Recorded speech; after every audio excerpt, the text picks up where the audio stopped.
We finna make a record. We goddamn take this shit serious. This shit in blood, you know what I'm saying? Like, nigga really believe in this shit and believe in ourselves. So every time when bro come to me about something, it's always like, all right, boom, wanna hear you out, wanna goddamn give my perspective on this shit, and then we goddamn collab on it, make sure this shit work. This really, really be simple. So that's why I like working with bro, cause it's just straight up like, let's do it, bro. Like, yeah, one goal. Same thing for me. Like, we just be focused on one goal, and at the end of the day, we still take it so serious that like the critiquing is worth it. Yeah. Cause when it come out, it's a perfection. It's a perfect thing, a perfect product. We from the same spot. So we understand each other. Like, we in this game trying to punish everybody. Like, For sure. punish. So it's no mercy on nobody. So everything got to be hard. Everything got to be. We won't just put stuff out. Nah, we got to make sure everything lined up.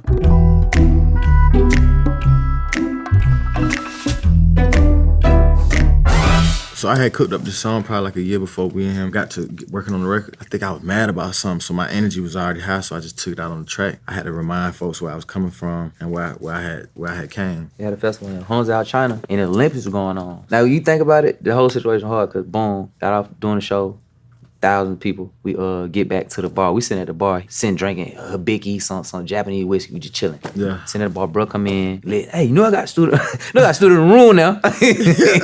He come yell at me, goddamn, like, nigga, we doing this shit tonight. I'm like, I'm already lit, but whatever. So, bro, pulled the beat up after we done watching the little Olympics and shit. We ain't had no weed, so I ain't hit the cigarette. I don't smoke cigarettes, so I got lightheaded in this bitch. I'm goddamn taking shots of Hennessy. It was just vibes, bro. It was dark when we walked in that bitch. By the time we left, niggas, broad daylight. You know what I'm saying? So I just remember the energy. Niggas just popping it like, nah, bro, go here with it. Actually, we went back and forth on the first one. Actually, it was way different on the first one, for real. 3-4 months after that, he wanted to change the verse, and I was like, man, hell no, don't change the verse already hard. He was like, nah, I'm telling you, bro, this ain't the one. Then we went back and forth about that for a little minute, then he changed it. Then when he sent it back, I'm like, oh yeah, that motherfucker hard. Then I'm telling him like, you rapping too long, bro. You gotta cut like 4 bars or something. He's like, man, hell no. Nah, we went back and forth about 3-4 days arguing on the phone. Yeah. I ain't gonna hold you. You're like, bro, you sure, bro? Nah, fuck that, nigga. This my song, nigga. The beat got down. We just going back and forth. I'm like, bro, trust me, bro. And it just came out. Came out together. And I flew the bridge of the let the body sit the flow. That's the hook. I just flew that because it wasn't at the end of his beat. I just changed that part of the beat and flew it at the end, and that was the hook, and that's what and Murder She Wrote.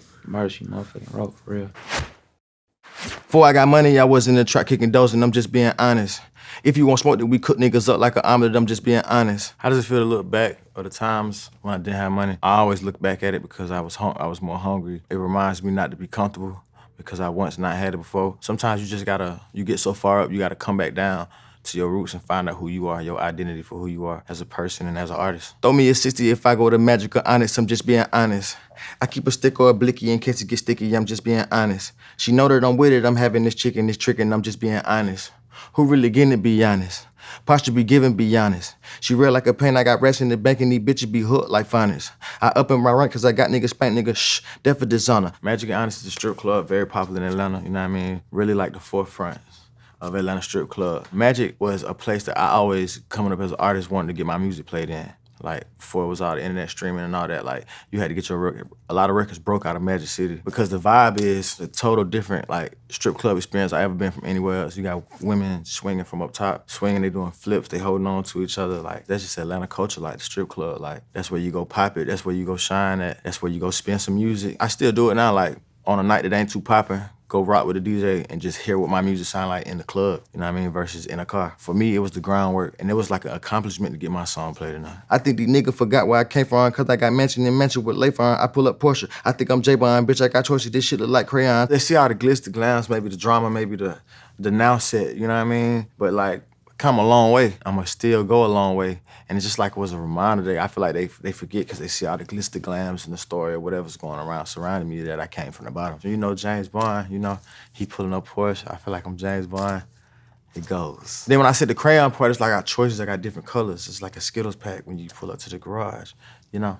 Turning the smokers, no bygone, no bygone. Niggas be buying, they buying like Tyson. Niggas got sticks, got glass, we ain't fighting. Start up with water and then start up with right. When I'm talking about buying like Tyson, I'm talking about style, I'm talking about aura, I'm talking about flows. Nobody specific, it's just like, if you know, you know. You know what I mean? I feel like I do lead the way a lot of times in fashion and like flowing on music and like the way I attack a record. So I was just popping my shit on how I feel like they biting out here. Shoot at the club and then shoot at your partner and then shoot at your block and then shoot at your house. Feeling like Bobby, did my prerogative, I catch your op, cut his tongue out his mouth. Yeah, I do listen to Bobby Brown. My mom and them grew up listening to him. I have similar traits from him in his career. He was in a group, he went solo, I went solo. He was in a different situation with a higher up too, and it's like similar situations. So I just felt like the bar just was something for me. But Prerogative is his song too. That's one of his smash hits. And it's like, if I catch you, I catch your ass.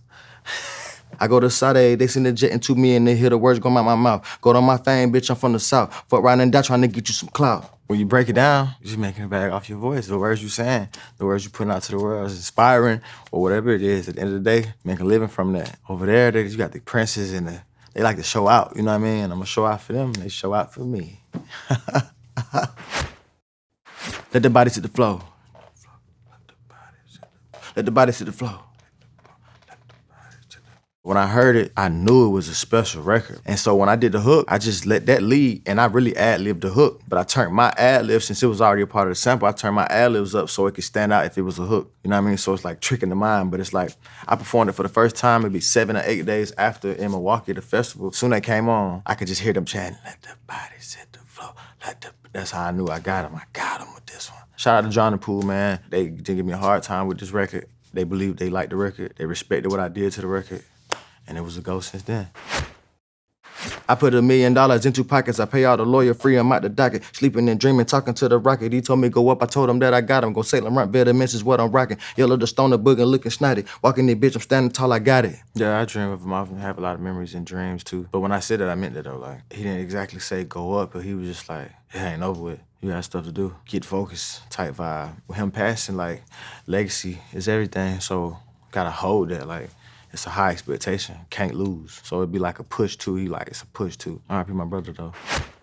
I pick up a stick, aim at the heart, pick up a blitz, pick them apart. Feel like a pit, but all bite, no bark, quick to remarks. Talking about like picking up a blitz is like a quarterback play, you know what I'm saying? And pick up a blitz and you're able to pick the defense apart because you saw the blitz, throw the ball quick. That comes from like my background in football and sports and stuff. So I always like throw like references and say like somebody like push through coke bars. I do rap like athlete.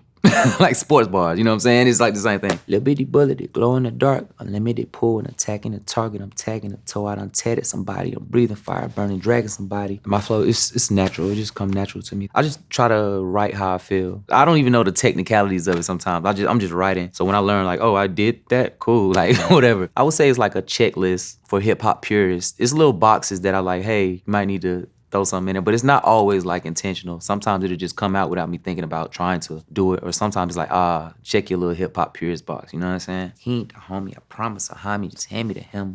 Get right beside me and hop in the ride, side is a hemi. Coppers behind me, the timing is shitty. Fuck. It was kind of like a horror film almost, trying to depict it like that, you know what I'm saying? Let the bodies hit the floor and then just aligning like some hood, like horror shit, which involves like, okay, you got your everyday life guns and shit, but cops behind you too and all of that shit. It's just like a bunch of shit going on. Why niggas shooting at Ricky? No running back and forth, he clapped at the 50. Cracking the 40, I'm back in the city. I'm headed to war and the war is with me. Why niggas started shooting at Ricky? That's funny. Cause I seen some annotations of people, what they thought I was talking about when I was like referencing Ricky, which is, you're not correct. I was just referencing Ricky. No running back and forth, clapped at the 50. Just another sports reference, because you know Ricky was a running back in the what's her name too. Yeah, and then you know the movies, the Warriors and all that stuff. It was just all visual. I don't even think it was like, this part right here wasn't that layered, but I think it was more like a visual experience. Lord forgive me through whatever endeavor. It's JID baby, I'm just a few letters. I think the 3 letters line, just because it's so simple as hell, and it's just like JID baby, I'm just 3 letters, like it's super cool. And it kind of gives you like another like play into people be saying, is it JID or JID? I kind of say JID and JID in every song because it's like they on the same level. That's like one of the favorite lines I see people quoting or hit me in the comments saying like, oh, just 3 letters, I don't know, I think it's cool. Take a look, I'm about to beat the record, put me in the books, I'm bound to beat the level. Me saying like I'm bound to beat the level, that's just like a tale of faith, you know what I'm saying? And like manifesting shit. That's how I'm even in this shirt right now, you know what I'm saying? Just manifesting and working towards it. I'm not even like a real, like a clout whore or nothing like that. I really be chilling, and I'm trying to get my stories off, make music. My journey has been like bullheaded on some focus shit. I come to gyms, but on interviews, I don't know, I'm indifferent about that shit, but it's more important to me like being who I am and just telling my stories, and just everything else, it could be what it is. All about the effort, I'm putting in leg work. Early in the morning, counting money till my head hurt.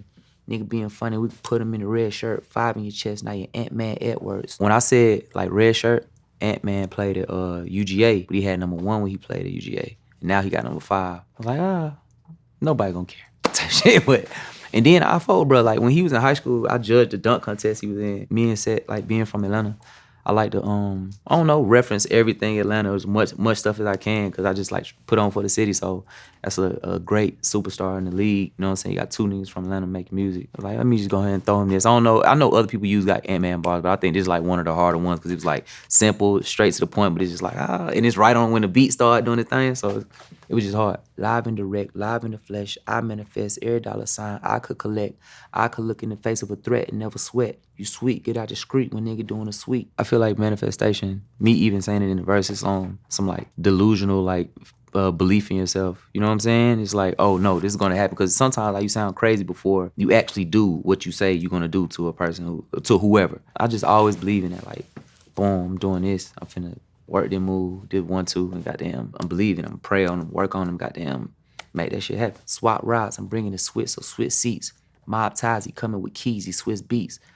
Cops firing, niggas is ratting and eating cheese. Another day on the east, make them fall to their knees. Switch is like some Atlanta, like some modified like gun shit, gun talk. It's like, it's the way they shoot is like, you don't know where this shit gonna go because it could be really bad. So switch seats. Mob ties, he coming with keys, he Swiss beats. Sample, it's like a little drug reference, a little, you know what I'm saying? And then Alicia Keys, Swiss beats. And then it connects to like the rats eating cheese, all of it is kind of connected in, I don't know, just a clusterfuck of just like rap shit, like stuff that makes you feel excited about hearing and then like actually saying some cool shit too. Seth thought it was too long, but I was like, nah, bro, they gonna fuck with it. Fire to your chest like your Ant-Man at work. That shit hard. Cause he from the town too. That's why I did. You know what I'm saying? That's why I did. From where we from too. My favorite, I put $1 million in 2 pockets. I had to tweet that. Boy, that's the one right there. That's like, oh, and it can really happen. I know niggas, I know, you did that. You can make it happen. You can make it happen. But yeah, that's my favorite one.